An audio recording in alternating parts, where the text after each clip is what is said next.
Which of these housing markets will feel the biggest impact from the Silver Tsunami? We'll also talk about list price reductions, Los Gatos homes of the week, and Santa Clara County highs and lows. Let's get moving into this. Now, what's a Silver Tsunami? Is anybody over 60 aging out of their house, needing to empty nest, downshift, get into smaller homes, single story homes, that kind of stuff? I'm 55 and I have a 2-story house. And my druthers is I would rather have a single story house because going up and down will be dangerous when I get older.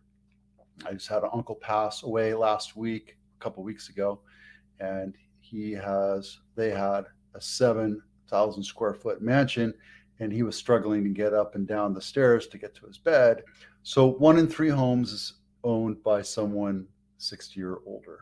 That kind of makes sense, right? But what's going to happen is right now we're seeing about 700, 900,000 homes hit the market because people are aging out, meaning they're empty nesting or passing on and selling the house and getting into a small condo or something. Here's one thing that you have to realize. Now, as I go through this, these are the areas that are going to be the most impacted, just so you can see it. If you have parents living in that, you might want to talk to them about selling now rather than later, because once this hits, it's going to be a big splash and the market will get overwhelmed and there'll be more supply than demand unless things shake out. Now, this is 3 years from now. This is 13 years from now. And this is just speculation. But here's what you have to realize. Are you going to move into the house? Are you going to rent it? Completely up to you how you decide how to manage that home. It could be a house you lived in, or it could be the house that they moved up to and then no longer need. But these areas are going to be hit pretty hard because when you have 30% of the housing coming in from empty nesters, it's a different type of market.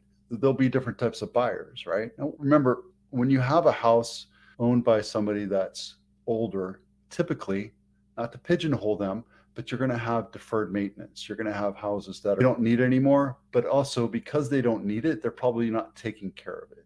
The appliances are probably not working. Some of the switches might not be working. It might not be clean as you need it to be. So just be aware that there's some things that are going to be needed to be done. And the kitchen and the bathrooms.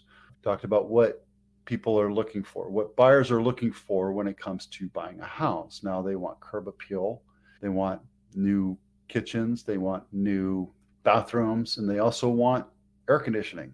And a lot of these houses probably don't have that. They probably don't have nice new kitchens or nice new bathrooms, or the curb appeal's off, or maybe they just said, I never needed air conditioning. But you go to sell your house, have your realtor do a survey and find out if air conditioning is required. It's a worthwhile investment. I'm not saying you have to do it, saying don't expect your house to sell for a premium price or the top price. If it's deferred maintenance, it's a little dirty and it doesn't have new kitchen or new bathrooms or air conditioning. So just keep that in mind. There's going to be a huge rut of younger people that can't afford these houses if they're completely turnkey, and that's okay. What I tell people is I give them a choice. We can sell your house as it is right now. You're not going to get top dollar for it. I don't care either way. We could put some money into it, bring my project manager into it, and then manage the whole thing, make it look nice and turnkey. We're doing that to a house right now where the parent passed on. We're fixing up the house. We're going to clean it. We're going to leave it just where it is. Now it's a beautiful house. It doesn't really need a lot of work on it. It just needs to be cleaned and cleaned out. They're doing it all themselves, right? They're just do-it-yourselfers, and I'm waiting for them to get ready to go, and they're slowly moving along, and they're bringing in a painter, one of my painters. So we're just massaging. This is good because right now we have very tight inventory in most of the US. Now Salt Lake and Austin and Florida and a lot of these places where people flock to, they're getting out saying, this is not really for me. I want to go back to California because that's what I like. I like being by the beach or what have you. Whatever their reasons are, people are squeezing out of where they decided to move. Austin is being impacted pretty hard because it was one of the top places people went to, moved to. When they moved out of New York, whatever, prices went up. They skyrocketed up. And what they realized is they didn't have Proposition 30 like we have in California, where it protects you from huge price increases, which hurt the people that are retired. And now it was worth 200,000, so their taxes went up. And then when this mass migration came in and affected all the home prices, now the assessed value is up to 500,000, and somebody that was on a limited budget, now they have to pay taxes on that, and they're getting squeezed out. So the good news is this will be an influx of inventory that we desperately need. I think 2027 is a little too late. We need it now. That's where we are.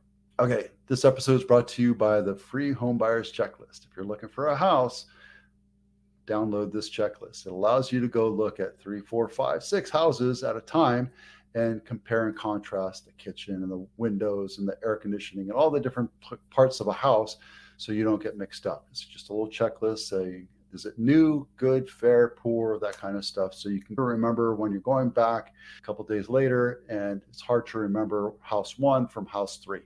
And that's how this checklist allows you to do. We've had price reductions in Santa Clara County, and this one just got my eye because it's in 95136, which is Blossom Valley still, and I think this is a really nice looking house. When you overprice the house, original list price is 1.7, now it's 1.6. Why is it so expensive? A couple of weeks ago we had news reports saying that the median sales price in Santa Clara County is $2 million, so why shouldn't I be able to sell my house for $2 million? Well, area depends on the area where you live.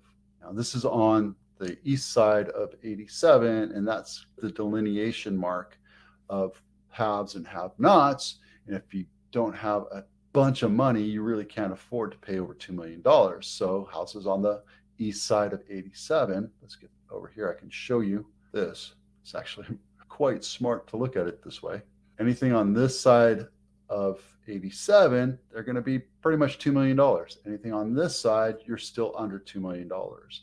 So median sales price has nothing to do with what the houses go for in your specific target area. You have to be very careful about pricing it. And when you price it over $100,000, and quite frankly, this should have been listed at 1.5 and let the buyers bid it up. However, we're seeing more. And I want to say we're about 10% of the houses that are listed right now, because we're about 1,000, I think, listed, active 80 homes for sale in Santa Clara, and this is just a little bit over 10%. So going back to land fair, that's a pretty house, it's overpriced. You're seeing a lot more houses here. And guys, if you're struggling to get into a house and you're like, I just keep getting overbid, these are great houses for you to look at because you won't have to go through the whole bidding aspect, right? Remember, real estate is like little league soccer. Everybody starts out playing their position, and when the ball gets put into that little area, like right here, all the kids run over here, and then the ball gets kicked over here, and all the kids run over here. When you look at new houses on market, there's always a huge influx of people looking at it. If it goes over 10, 15, 20 days, there's not going to be as much volume of people coming through. They've already picked through that house, and they've already compared that house because they've used my checklist, and they decided they don't want that house for that price, because when they're looking at 5 different houses and about the same square footage and about the same bedroom count, and they're looking at your house compared to 4 other houses, and you don't have a new kitchen, you don't have new bathroom, you don't have a nice curb appeal, you don't have air conditioning, and then the other 4 houses have brand new everything, they're going to go to those houses first. So I'm not trying to be an a-hole. I'm just telling you that's just human nature. And buyers are smart. They know they have a lot to pick from, but they're going to go and buy the house that they feel is the best value. And if you overprice it by 100,000 or 200,000, your house is going to sit on the market. So let's get back to land fair, which is this guy right here. It's been on market 39 days. You should have had that thing listed at 1.5 and let buyers come in and decide what that house is sold for. Every agent will tell you the same thing, right? The magic happens in project management, marketing, negotiation. If you want a pit bull, you hire me, right? I'm not nice to other agents. They know that. I don't lie. I don't cheat. I'm hard, but I'm fair. And they know that. When they come up against me and they negotiate, I tell them this is how it is. Don't play any stupid games. This is what we're looking at. This is what you need to beat. It's a nice house. It's overpriced. Los Gatos house of the week. Woodland Ave. Again, this is not my listing. Wish it was. It's a pretty house and it's walking distance to downtown. It's been on market 24 days. 3-bedroom, 2.5 bath, 1,900 square feet. The only negative thing is it's 2,700 square feet, which is really small. And I like it because it's brand spanking new. So this is almost like townhouse living to me. Everything feels like a townhouse, even though it's a single family house. I tend to stay away from townhouses and condos, mostly because I don't agree with the whole concept of an HOA. I just don't like pushing buyers into condos. And the reason why is because they have no control of the HOA outside of their land. Yeah, the positive thing is that the landscape and the roads and everything's taken care of, so it's less maintenance. But a lot of times you're seeing houses now with $600, $700 a month for HOAs, and that's just run away. There's no control. There's no regulation. So there you go. Highs and lows. Magdalena Road, Los Altos Hills is the highest sold home in Santa Clara County. 4-bedroom, 3.5 baths, 3,500 with the ADU, but it doesn't say how big the ADU is. So I don't know about that. This is sold. They took the pictures off. There's some maintenance issues with this house too. So it's not completely updated, but still almost $8 million.